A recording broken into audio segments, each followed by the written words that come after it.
Sveicināts manā YouTube kanālā. Ja tu apsver domu apgūt mūziku un ģitāru spēli pie manis, tad turpini skatīties šo video. Es pastāstīšu mazliet sīkāk par to, kā es skatos uz mūzikas apgūves procesu, un tas palīdzēs tev veidot priekšstatu, vai tas tev liekas saistoši vai nē.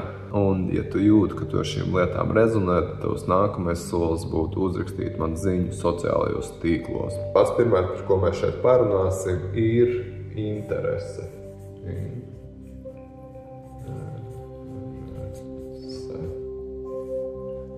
Nu, lūk, tad kāpēc es sāku tieši ar šo lietu? Nu, ir tā, ka es nezinu, vai tev ir priekšzināšanas mūzikā vai nē. Varbūt tu esi pirms tam gājis mūzikas skolā, varbūt jau spēlē grupā, varbūt tu pat esi profesionāls mūziķis. Jebkurā gadījumā tu jūti, ka tev ir interese turpināt pilnveidoties. Tas būtu viens.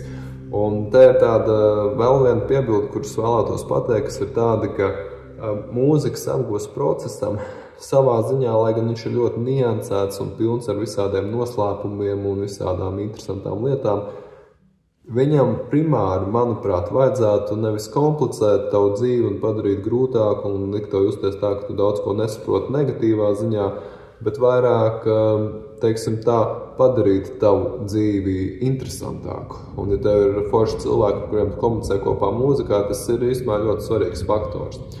Līdz ar to tas ir tas, kāpēc esmu šeit uzrakstījis interesi. Tad, lūk, tas ir tas, ko es gribētu paturēt prātā, arī turpinot skatoties šo video, jo arī pārējās lietas, kuras es stāstīšu, tomēr saistās ar šo tēmu, kas ir, lai vienkārši padarītu tavu dzīvi interesantāku. Un tas, manuprāt, arī ir viens no svarīgākajiem faktoriem, kāpēc cilvēks vispār varētu izvēlēties apgūt mūziku vai varbūt kaut kādu citu tēmu, kas viņam dzīvē ir saistoši. Tālāk, tad nākamā lieta, ko es konkretizēšu, ir vērtību sistēma. Cilvēkam ir viņa vērtību sistēma.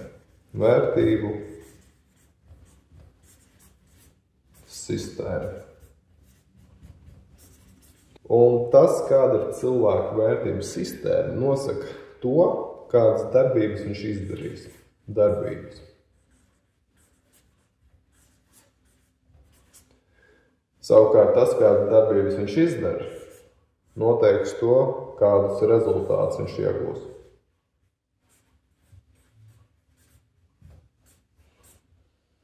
Un savā būtībā šo var skatīties arī no otra gala. Pieņemsim, ja tu jau kādu laiku apgūsti ģitāru, tad pēc tā, kādus rezultātus tu esi sasniedzis, var spriest par tavu vērtību sistēmu, visticamākais arī par darbībām, kuras tu izdari.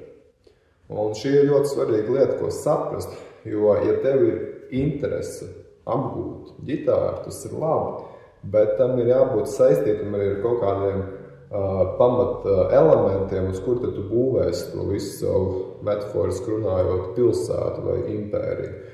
Un tad turpmākajā video daļā es tev pastāstīšu vairāk par vērtībām un šīm darbībām, kuras, manuprāt, būtu nepieciešams, lai potenciālā sadarbība rezultātos kā produktīva, efektīva, interesanta un ilgtspējīga. Šeit es esmu attēlojis būtiskākās vērtību kategorijas, lai tev rastos kaut kāds priekšstats par to, uz ko es lieku akcentu un kas, manuprāt, būtu nepieciešams, lai sadarbība būtu produktīva. Tad pirmā šī vērtību kategorija ir disciplīna, neatlaidība un pacietība, kas būtu ļoti vajadzīga, ja tu tiešām gribi nopietni apgūt mūziku un ģitāru spēli pie manis.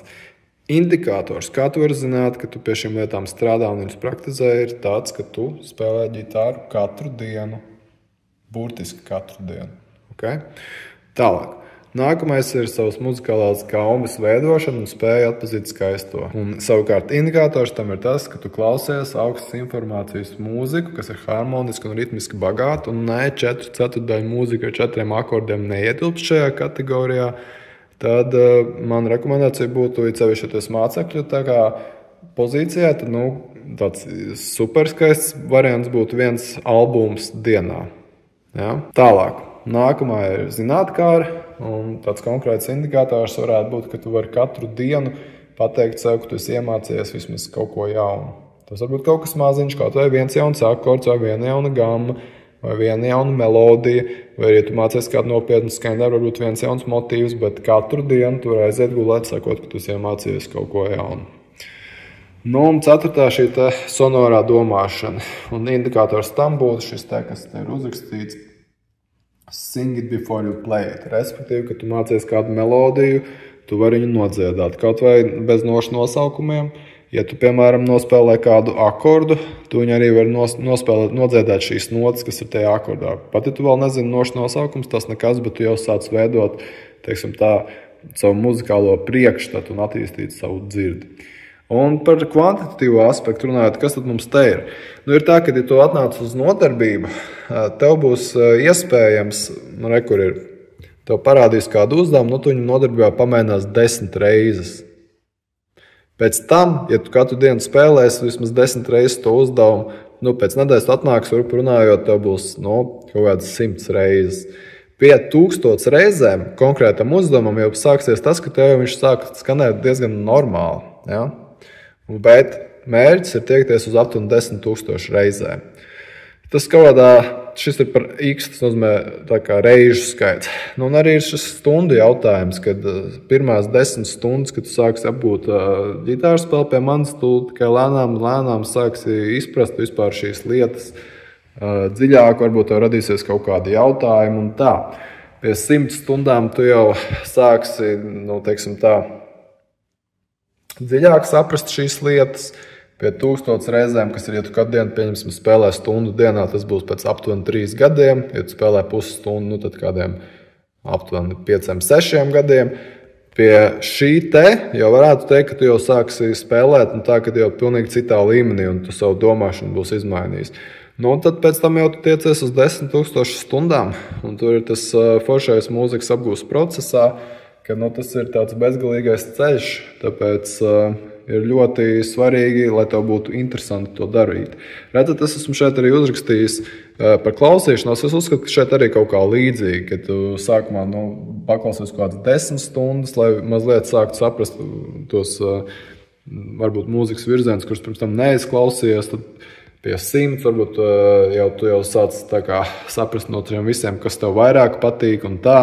1000, 10 000 tur ir ne tikai šī spēlēšana, bet arī tas varētu būt arī iekļauts arī par klausīšanos, ka ir jāklausās šī mūzika ļoti daudz un ļoti dikti. Līdzīgi kā valoda, ka tu apgūvi no bērnības, tu klausies savus vecākus, tu klausies viņu varbūt par radio, televīzijā un tā tālāk. Viens no iemesliem, kāpēc es uzskatu, ka šīm vērtībām būtu jābūt kārtībā, ir būtu ļoti labi, un tas ir tikai forši, ja tu apgūstot mūziku, spēju to apgūt veidā, kur tas tavu dzīvi padara interesantāku. Bet no otras puses, es gribētu, lai tu arī saproti, ka tam nebūtu jānāk par cenu, kur tavs ģitārspēles pasniedzējs ir nevis tavs pasniedzējs vai skolotājs vai instruktors, sauc kā gribi, bet ka viņš ir vairāk vienkārši tavs izklaidētājs, un tu ej uz stundu, tu sagaidi, ka viņš tev izklaidēs. Es uzskatu, ja tev šīs vērtības ir klātesošas un sakārtotas, tad tas varētu veidot daudz labāku dinamiku ilgtspējīgai sadarbībai. Tāpēc, ja tu noklausoties šo manu video secini, ka tu rezonē ar lietām, kuras tev stāstu, tad tavs nākamais solis varētu būt uzrakstīt man ziņas sociālajos tīklos. Un tad jau atkarībā no situācijas, vai es atbildēšu vai nē, turpmāk būs skaidra tā nākamā izspēle. Ceru, ka tu uzzināji kaut ko jaunu, kas tev paprovocēja aizdomāties. Ja tev šis video likās aktuāls, tu vari arī abonēt manu kanālu, varbūt atstāt kādu komentāru. Tas šajā video arī viss. Atā.